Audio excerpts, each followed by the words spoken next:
What do you do when your enemy's armor is so thick that your shells bounce off like pebbles against a fortress wall? When every engagement means watching your friends burn alive in their tanks while the enemy rolls forward, seemingly invincible? By 1945, American tankers in Europe faced exactly this nightmare. The German Tiger and Panther tanks weren't just machines. They were mobile fortresses that had turned the Western Front into a graveyard for American Shermans. But then something changed.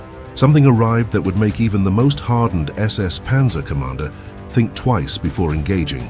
Today, we're diving into the story of the M26 Pershing, the tank that was supposed to be too late, too heavy, and too experimental. The tank that military bureaucrats didn't want. The tank that, when it finally reached the battlefield, proved that American engineering could not only match German armor, but prevrated it into blazing scrap metal in seconds. This is the story of how desperation, innovation, and the blood of countless tankers finally forced America to build the war machine it should have had from the beginning. This is the story of the Pershing.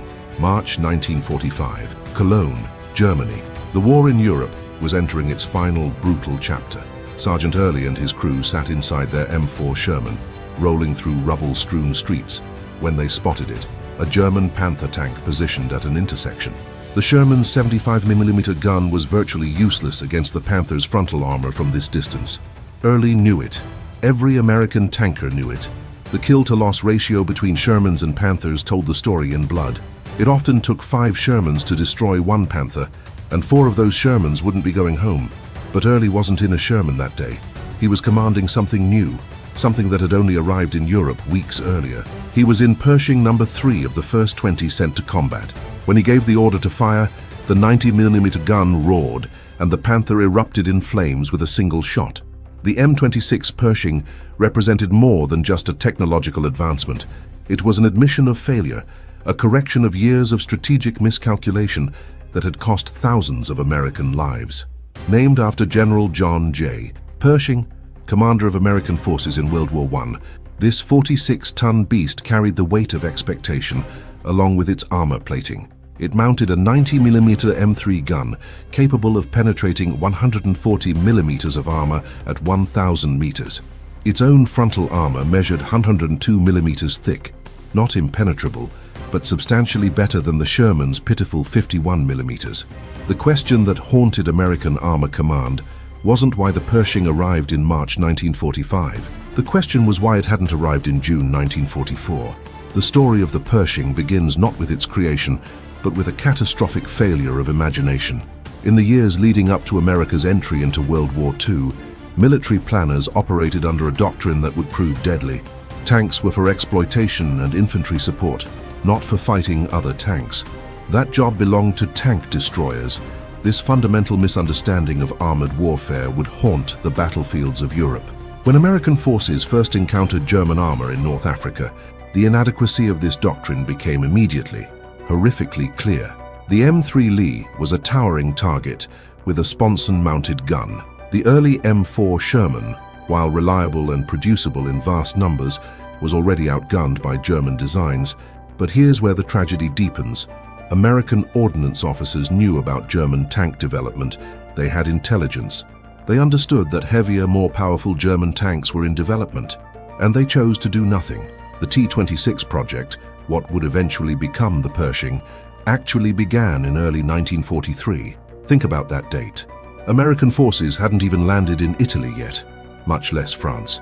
There was time, there was opportunity, but the Army ground forces, led by General Leslie McNair, actively opposed heavy tank development. McNair believed heavy tanks were too slow, too expensive, and unnecessary. He believed in the tank destroyer doctrine with almost religious fervor. Meanwhile, across the Atlantic, German engineers were refining the Panther and Tiger designs. They were creating monsters. The Panther, with its sloped 80mm frontal armor and long 75mm KWK-42 gun, could kill a Sherman from 2,000 meters while remaining virtually immune to return fire. The Tiger, with its 80mm gun and 100mm frontal armor, was even worse. American tankers called combat against these machines murder. The T-26 development proceeded in fits and starts, hampered by changing requirements, inter-service rivalry, and bureaucratic inertia. Initial prototypes were too heavy. The engine wasn't powerful enough. The transmission failed repeatedly. Each problem was real, but each delay cost lives overseas. By D-Day, June 6, 1944, not a single T-26 existed outside of testing grounds. When American armor poured ashore at Normandy, they brought Shermans, thousands of Shermans. They brought bravery, determination, and tactical skill. What they didn't bring was a tank capable of going toe-to-toe with German heavy armor. The hedgerow fighting in Normandy became a slaughter. Panthers positioned in ambush could destroy entire columns before being forced to withdraw. Tiger tanks were treated with superstitious dread. Crews developed dark humor about their chances. The Sherman can be produced in numbers that overcome German tanks. After we lose 4, the 5th one might get them. Lieutenant Belton Cooper, serving with the 3rd Armored Division, would later write about seeing freshly burned out Shermans lined up like a used car lot. The crews hadn't even been removed yet. Some were still inside, carbonized beyond recognition. This was the price of the Army's refusal to prioritize heavy tank development. By late summer 1944, after the breakout from Normandy, the complaints from frontline armor units reached a crescendo that could no longer be ignored. Patton was demanding better tanks. Bradley was demanding better tanks. Even Eisenhower, who had maintained faith in the Sherman, was questioning whether American armor was adequate. The Battle of the Bulge in December 1944 removed all doubt. German armor, including the new King Tiger, had rampaged through American positions. The Sherman's inadequacy wasn't just a technical problem, it was a strategic crisis. Finally, in January 1945, the order came: get the T-26, now designated the M26 Pershing, to Europe immediately. Not in 6 months, not after more testing. Now. The Pershing represented a fundamental shift in American military philosophy, but that shift came too late and for reasons that reveal uncomfortable truths about military bureaucracy and the cost of doctrinal rigidity. First, consider the doctrine of quantity over quality. American industrial capacity was extraordinary, unmatched in human history at that point. The United States could produce Shermans by the thousands. Factories in Detroit, Grand Rapids, and beyond turned them out in assembly line efficiency that amazed even America's allies. The logic seemed sound. Why build one expensive, complex, heavy tank when you could build 3 or 4 Shermans for the same resources? Overwhelm the enemy with numbers. Accept losses as inevitable. Keep the replacements flowing. This thinking wasn't entirely wrong. German heavy tanks, particularly the Tiger and King Tiger, were mechanical nightmares. They broke down constantly. They consumed fuel at rates that starved other units. They required specialized maintenance and couldn't be easily repaired in the field. A single King Tiger might be worth 3 or 4 Shermans in combat, but it spent half its time broken down or out of fuel. The problem was that American planners failed to account for the human cost of their numerical superiority strategy. Each Sherman that burned took 4 or 5 men with it. Men who had trained together, fought together, relied on each other. Men who knew their tank couldn't penetrate the enemy's armor from the front, who knew that engaging a Panther or Tiger meant probable death, but who went into combat anyway because that was their duty. The doctrine of acceptable losses is only acceptable when viewed from a distance, on a map, in a briefing room far from the burning hulks. The Pershing challenged this calculus. Yes, it was more expensive. Yes, it was more complex. Yes, it took longer to produce, but it could fight German heavy armor on equal terms. It could penetrate Panther armor from the front at combat ranges. It could survive hits that would turn a Sherman into a funeral pyre. For the men inside, that difference was everything. Second, the Pershing embodied the tension between proven reliability and cutting-edge capability. The Sherman, for all its flaws, was reliable. It started when you needed it to start. Its transmission didn't fail after 50 miles. Mechanics could fix it with standard tools and spare parts that were readily available. It could cross bridges that would collapse under a Pershing's weight. It was mechanically sound in ways that early German heavy tanks never were. The Pershing, rushed into production and combat, had problems. Its transmission was adapted from the Sherman and struggled with the increased weight. It was slower than a Sherman, though still faster than German heavy tanks. Its wider tracks and heavier weight limited its mobility in certain terrain. Logistically, it was a nightmare. Different parts, different maintenance requirements, different transport needs.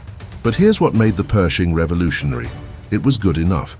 It wasn't perfect, it wasn't the King Tiger, but it was good enough to kill Panthers and Tigers. Good enough to give American tankers a fighting chance.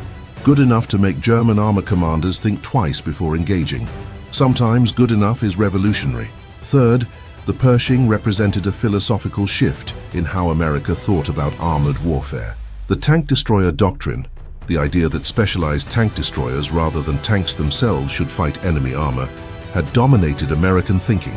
This doctrine created divided responsibilities, complicated command structures, and put infantry support tanks in situations they weren't designed for. The Pershing said something different. It said that a tank should be able to do everything: support infantry, exploit breakthroughs, and yes, destroy enemy tanks. This multi-role concept would dominate American tank design for the next 80 years. The M1 Abrams, the current main battle tank of the United States, is a direct philosophical descendant of the Pershing. When the first Pershings arrived in Europe in February 1945, they went to the 3rd and 9th Armored Divisions. These weren't random assignments. These were units with combat experience, units that had suffered through the Sherman's inadequacies, units whose commanders understood what they were receiving. The Pershing's 90mm M3 gun was the game changer. Based on anti-aircraft artillery technology, it fired a 17-pound armor-piercing projectile at 2,800 feet per second. The penetration tables told the story. At 1,000 meters, it could penetrate 140 millimeters of armor. A Panther's frontal armor was 80 millimeters. A Tiger's was 100 millimeters. For the first time, American tankers could engage German heavy armor from the front at combat ranges with confidence. The armor protection was equally significant. The Pershing's frontal armor, 102 millimeters at 46 degrees, provided substantially better protection than the Sherman's 51 millimeters. It wasn't impervious. A Tiger's 18 mm could still penetrate it under good conditions, but it dramatically increased crew survivability. Hits that would have killed a Sherman crew might leave a Pershing damaged, but intact. The psychological impact cannot be overstated.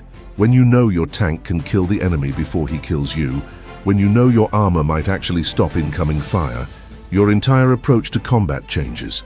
You can be aggressive rather than desperate. You can maneuver rather than just trying to survive. You can fight rather than pray. The famous duel at Cologne demonstrated this perfectly. Sergeant Early's Pershing engaged and destroyed a Panther from advantageous position, and it was filmed. That footage became propaganda gold, shown to American tankers throughout the front. The message was clear. The playing field had been leveled, but there's a darker solution embedded in the Pershing story, a lesson about institutional reform. The Pershing existed because American tankers died in sufficient numbers that the military bureaucracy could no longer ignore reality. Sometimes institutions only change when the cost of inaction becomes unbearable. The Pershing was built on a foundation of burned Shermans and dead crews. That's a terrible way to drive innovation, but it's often how military institutions work. The Pershing also proposed a logistical solution: accept complexity when it saves lives. Yes, the Pershing required different supply chains. Yes, it complicated maintenance. Yes, it was harder to transport. But these logistical challenges were solvable, and solving them was cheaper than losing 4 tanks for every 1 enemy tank destroyed. The Pershing story forces us to confront uncomfortable questions about military decision-making, the value we place on soldiers' lives, and the nature of technological progress in warfare. First, the question of moral responsibility. Who was responsible for the thousands of American tankers who died in Shermans when a better tank could have been built? General McNair, who opposed heavy tank development; the Ordnance Department, which moved too slowly; the War Department, which didn't prioritize the project? Or is this simply the fog of war, the inevitable friction of massive organizations trying to respond to rapidly changing circumstances? There's no comfortable answer. McNair genuinely believed his doctrine would save lives by creating specialized, efficient units. The Ordnance Department faced real technical challenges. The War Department had to balance competing priorities across a global war. But the result was that men died in tanks that their commanders knew were inadequate. At some point, institutional caution becomes institutional culpability. Compare this to German tank development. The Germans went too far in the other direction, building tanks like the King Tiger that were so heavy, so complex and so expensive that they became strategic liabilities. A King Tiger might destroy 10 Shermans, but Germany couldn't replace the King Tiger when it broke down. while America could replace the 10 Shermans in a week. The Germans prioritized battlefield performance over operational reality and paid for it with battlefield paralysis, as their heavy tanks sat immobilized for lack of fuel or spare parts. The Soviet approach provides another contrast. The T-34 was simpler than the Sherman in many ways, but it mounted a more powerful gun and had better armor protection. Soviet commanders accepted the T-34's mechanical roughness, its uncomfortable crew conditions, its tendency to break down, because on the battlefield, it could kill German tanks. The Soviets then upgraded to the T-34-85 when they encountered Tigers and Panthers, giving their medium tank a gun capable of penetrating heavy armor. They prioritized battlefield effectiveness over crew comfort or mechanical refinement. The Pershing landed somewhere between these extremes, more sophisticated than the T-34, more practical than the King Tiger, but still arriving far later than it should have. It represented America learning the lesson that other nations had already absorbed. When your enemy has better armor, you must match or exceed it. Doctrine cannot overcome physics. Bravery cannot overcome engineering. There's also the question of institutional learning. Why didn't the battles of 1943 and early 1944 trigger faster development? The answer reveals how military bureaucracies resist change. There were officers who understood the problem early. There were reports from the front detailing the Sherman's inadequacies. But organizational momentum is powerful. Factories were tooled for Sherman production. Supply chains were built around the Sherman. Training was standardized for the Sherman. Changing course meant admitting error, disrupting production, and accepting short-term weakness for long-term strength. The Pershing succeeded where it appeared not because it was perfect, but because it was necessary, and because by March 1945, even the most resistant bureaucrats could no longer deny that necessity. By the time the Pershing reached combat in meaningful numbers, the war in Europe had just weeks remaining. Most Pershings never fired their guns in anger during World War II. Yet those few dozen tanks that did see combat demonstrated something crucial. American industry could build world-class armor when properly directed. American crews could fight German heavy armor on equal terms when given adequate tools. The technological gap wasn't unbridgeable. It had been bureaucratic, not technical. The M26 Pershing arrived in Europe too late to change the outcome of World War II. Germany was collapsing by March 1945. No tank, however capable, could have substantially altered the war's final months. In that sense, the Pershing was irrelevant to the European theater's conclusion, but in every other sense, the Pershing was profoundly important. It represented American military institutions finally learning the lesson that frontline tankers had been screaming since Normandy. You cannot ask men to fight in inadequate equipment and expect anything but unnecessary deaths. It proved that American engineering could match or exceed any armor in the world when given proper priority and resources. It established design philosophies and operational concepts that would guide American armor development for decades. The Pershing went on to fight in Korea, where it faced T-34-85s and proved highly effective. It evolved into the M26 pattern, then the M47, M48, and M60, a family tree of American tanks that dominated the Cold War. The lessons learned in its rushed development and combat deployment influenced everything from the M1 Abrams to modern defense procurement policy. But perhaps the Pershing's most important legacy is the question it forces us to ask: how many soldiers died because institutions moved too slowly? How many burned Shermans were the price of bureaucratic inertia? How many letters went home to families saying their son, their husband, their father died heroically, when the truth was that he died in an inadequate tank because decision-makers far from the front lines refused to adapt quickly enough? When Sergeant Early's Pershing destroyed that Panther in Cologne, when that 90mm round turned German armor into a fireball in seconds, it wasn't just a tactical victory. It was vindication for every tanker who had faced German heavy armor in a Sherman and survived. It was justice for those who hadn't survived. It was proof that American troops deserved better than what they'd been given. The Pershing was just a 90mm gun on 46 tons of American steel. But in the rubble-strewn streets of dying Nazi Germany, it was also a promise. Never again would American tankers be sent into battle outgunned and out-armored because bureaucrats couldn't admit their doctrine was wrong. That promise, like the tanks themselves, was imperfect, but it mattered. For the men who climbed into those Pershings, who finally had a tank that could fight on equal terms, who could engage Panthers and Tigers without accepting death as probable, for them, The Pershing wasn't too late. It was salvation.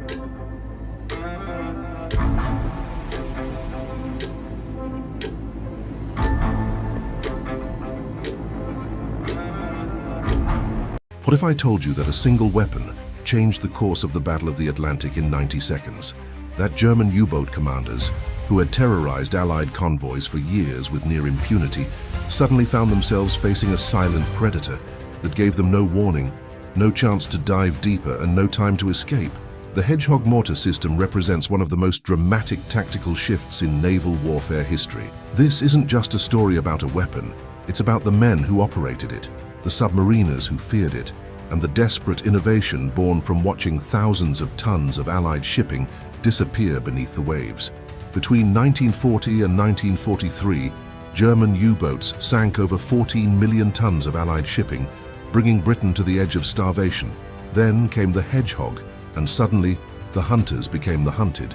Today we're diving deep into the technological arms race beneath the Atlantic, where every innovation meant the difference between survival and a watery grave, where split-second decisions determined whether sailors saw their families again or joined the thousands already sleeping in Davy Jones's locker. The year is 1941. Britain stands alone against Nazi Germany, and the lifeline connecting her to survival stretches across 3,000 miles of hostile Atlantic water. Every convoy that departs from North America carries not just cargo but hope, food to feed a rationed population, oil to fuel the war machine, weapons to fight back against tyranny. And prowling in those dark waters, Admiral Karl Donitz's wolf packs circle like sharks, waiting to strike. The statistics were devastating. In 1942 alone, U-boats sank over 6 million tons of Allied shipping, more than could be replaced by all the shipyards in America and Britain combined. Merchant sailors faced worse odds than bomber crews. 1 in 4 never came home. The convoys sailed knowing that at any moment, a torpedo launched from an invisible enemy could tear through a ship's hull, sending men scrambling through darkness and flame toward a freezing ocean that gave them minutes to live. But here's the intriguing part. The weapon that would turn this tide of destruction wasn't conceived in some advanced laboratory or designed by brilliant scientists working in isolation. The Hedgehog was born from frustration, from the countless times destroyer crews watched U-boats slip away, from the rage of knowing the enemy was there, just beneath the surface, laughing at your impotence. To understand the Hedgehog, we must first understand the weapon it replaced, and why that weapon had become almost worthless. The depth charge seemed brilliant in theory. Drop a barrel of explosives set to detonate at a specific depth, catch the U-boat in the pressure wave, and crush its hull like an aluminum can. Simple, effective, devastating when it worked. But there was a fatal flaw. To drop depth charges, you had to sail directly over the submarine's last known position. That meant your sonar contact, the only way you knew where the enemy was, went dead at precisely the moment you needed it most. Imagine hunting in the dark, seeing your target in a flashlight beam, then being forced to turn off that light and guess where to shoot. That was depth charge warfare. U-boat commanders knew this weakness intimately. The moment they heard the destroyer's propellers overhead, they'd execute crash dives, change course, rig for silent running. By the time those depth charges exploded, they were already 300 feet away, slipping into the Atlantic's vast darkness, conserving their battery, waiting for another chance to kill. The year 1940 brought additional crisis. British naval engineers, watching Germany's magnetic mines devastate shipping, developed degaussing technology to protect ships from magnetic detonators. Then someone asked the dangerous question: if we can defeat magnetic detonators, what stops the Germans from doing the same with our depth charges? The answer was nothing. Enter Lieutenant Commander Charles Goodeve, a Canadian physicist who joined the Royal Navy's Department of Miscellaneous Weapons Development. Goodeve wasn't a career naval officer bound by tradition. He looked at the depth charge problem with fresh eyes and saw not a minor flaw, but a fundamental design failure. Why, he asked, are we attacking where the submarine was instead of where it is? The concept that emerged was revolutionary in its simplicity. Instead of dropping charges astern, fire them forward while maintaining continuous sonar contact. Instead of 1 or 2 explosives dropping at random, launch a pattern of 24 projectiles that would create an inescapable net of destruction.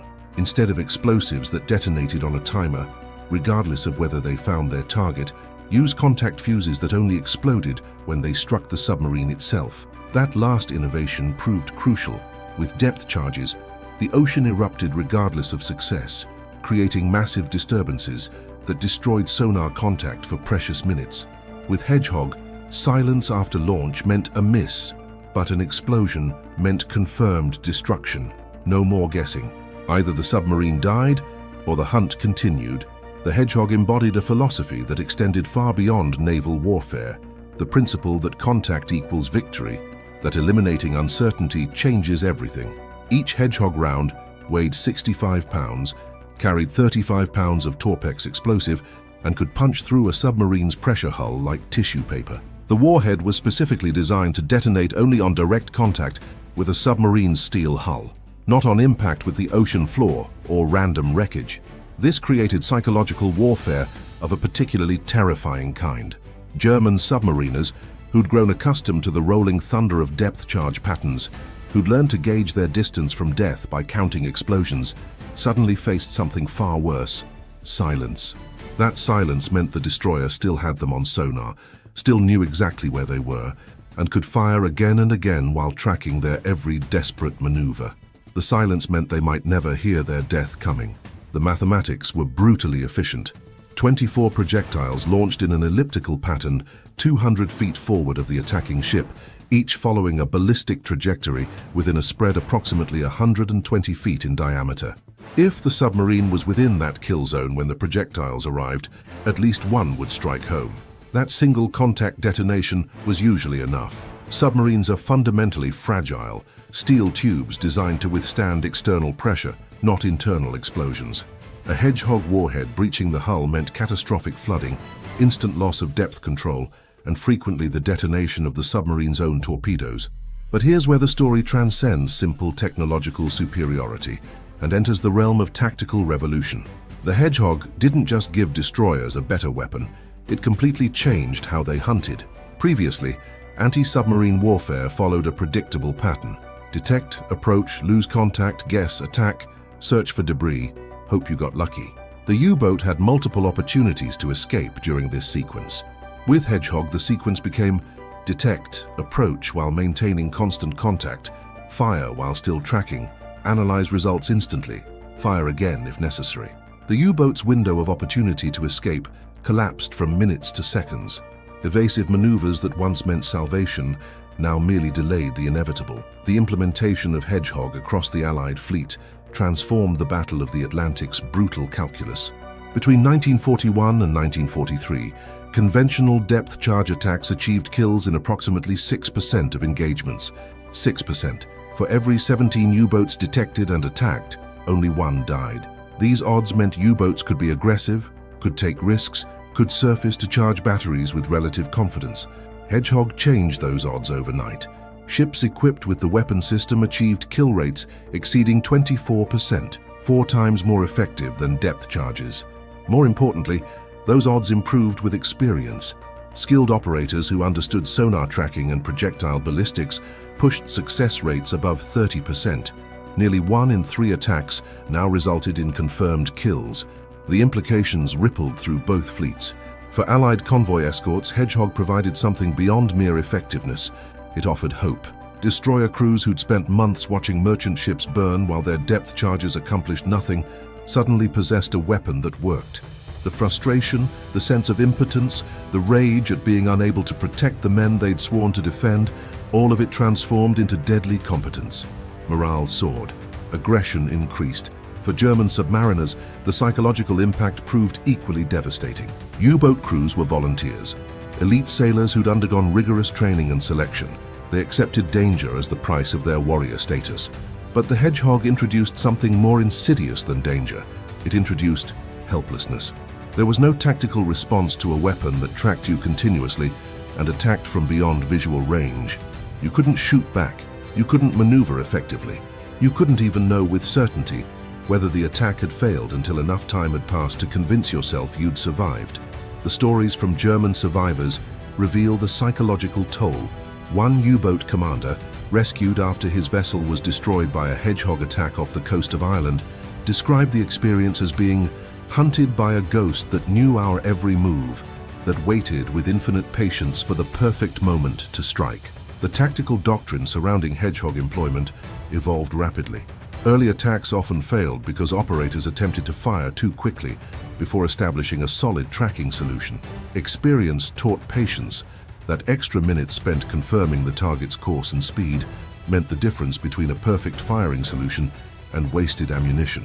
Successful commanders developed almost artistic skill in reading sonar returns, distinguishing between false echoes and genuine contacts, predicting enemy maneuvers based on subtle changes in signature. Yet for all its effectiveness, the hedgehog wasn't universally beloved, at least not initially. Many traditional naval officers viewed it with suspicion, even hostility. Their objections weren't entirely unreasonable. The weapon represented a philosophical shift that challenged decades of naval doctrine. Depth charges, for all their limitations, were proven. They were understood. They created impressive displays that looked effective, even when they weren't. The hedgehog's silent failure mechanism, the absence of explosions when attacks missed, made some officers uncomfortable. There was no dramatic cascade of detonations to reassure convoy merchant ships that their escorts were actively hunting the enemy. Just silence, or occasionally a single devastating explosion that sent shockwaves through the water and brought up debris and oil. Some destroyer captains complained that the forward firing system required them to steer directly toward the submarine during the attack run, potentially exposing their vessels to torpedo counterfire. This concern, while theoretically valid, ignored the reality that U-boats under continuous sonar tracking rarely had opportunity to set up effective torpedo solutions. The most profound criticism, though rarely articulated openly, touched on something deeper: the morality of creating a weapon so effective it essentially guaranteed death for its targets. Depth charges gave submarines a fighting chance. They could be evaded through skill and luck. The hedgehog offered no such redemption. A properly executed attack was a death sentence. German submariners nicknamed hedgehog-equipped destroyers Totenschiffe, death ships, and veterans reported that encounters with these vessels produced terror unlike anything else they experienced in the war. This raises uncomfortable questions that extend beyond the specific technology. In war, is there such a thing as being too effective? Does the warrior's code require giving the enemy at least a theoretical chance of survival? Throughout history, weapons considered too cruel have been banned or restricted. Poison gas, expanding bullets, biological agents. Yet the hedgehog, which arguably removed any sporting chance from submarine combat, faced no such restriction. The parallel to other technological advances is instructive. When the longbow made armored knights obsolete, the feudal aristocracy tried desperately to ban it, arguing it was dishonorable. When machine guns made cavalry charges suicidal, military traditionalists denounced them as cowardly weapons. The pattern repeats throughout history. Those who master existing systems resist innovations that render their expertise obsolete. Yet there's a crucial difference with the hedgehog. Unlike previous revolutionary weapons, it didn't make war more terrible for everyone. It specifically protected merchant sailors and convoy crews while making life unbearable for submarine crews. This asymmetry matters. The hedgehog didn't kill indiscriminately. It didn't target civilians. It was a precision tool designed to destroy military vessels engaged in attacking unarmed merchant ships. The German response to the hedgehog's deployment reveals its effectiveness through negative space. What they didn't do. Throughout the war, German engineers developed increasingly sophisticated submarine technology, schnorkel breathing tubes, advanced battery systems, improved hull designs. They never developed an effective counter to the hedgehog because no counter existed. You cannot evade a weapon that tracks you continuously and attacks from your blind spot with perfect accuracy. The legacy of the hedgehog extends far beyond its immediate tactical impact. By mid-1943, the Battle of the Atlantic had turned decisively in favor of the Allies. U-boat losses climbed while merchant ship sinkings plummeted. Admiral Dönitz, who'd promised Hitler that his submarine fleet would starve Britain into submission, withdrew his boats from the North Atlantic in May 1943, tacitly admitting defeat. Multiple factors contributed to this victory: improved radar, better intelligence, increased air cover, more escort vessels, but the hedgehog stood among the most significant. The weapon established principles that govern anti-submarine warfare to this day. Modern submarine hunters still prioritize continuous contact over blind attacks. Advanced torpedoes and depth charges still use contact detonation rather than timed fuses. The core insight that the Hedgehog embodied, that eliminating uncertainty, transforms tactical possibility into strategic dominance, shapes military thinking across all domains. But beyond the technical legacy, beyond the kill ratios and tactical innovations, the Hedgehog represents something profoundly human. The refusal to accept defeat, the determination to protect the vulnerable, the creativity born from desperate necessity. Those engineers and officers who developed and deployed this weapon weren't motivated by bloodlust or abstract strategic theory. They were motivated by memory of ships burning on the horizon, of survivors pulled from the water with skins sloughing off from burning oil, of young merchant sailors who'd signed up to transport cargo and instead found themselves in history's deadliest battlefield. Consider the merchant mariner, 18 years old, standing on the deck of a Liberty ship in the North Atlantic winter of 1941, watching the convoy's escort destroyers futilely dropping depth charges while another tanker erupts in flames 2 miles away. Consider what hope meant to that sailor. Not the abstract hope of eventual victory, but the immediate hope that his ship might survive the night, that he might see his family again. That's what the Hedgehog truly represents. Not just tactical superiority or technological innovation, but the promise that superior skill and determination could overcome terror, that the men who went in harm's way to keep their nations alive deserved protection, that their lives mattered enough to justify any effort, any innovation, any sacrifice necessary to bring them home. The 90 seconds that a U-boat had from initial Hedgehog launch to impact, those 90 seconds marked more than just a timeline to destruction. They represented the culmination of years of desperate innovation, of countless sailors who died before the weapon existed, of engineers working through the night because they knew each day of delay meant more deaths, of destroyer crews who finally had a weapon worthy of their courage and their cause. Today, the Hedgehog itself is obsolete, replaced by guided torpedoes and sophisticated sonar systems. But walk through any naval museum and you'll find them. Corroded mortars mounted on wooden platforms, small plaques explaining their function. Stop and look closely at those silent weapons. Think about the German submariners who heard that distinctive pattern of splashes, who knew they had 90 seconds to make peace with their god, their memories, their fate.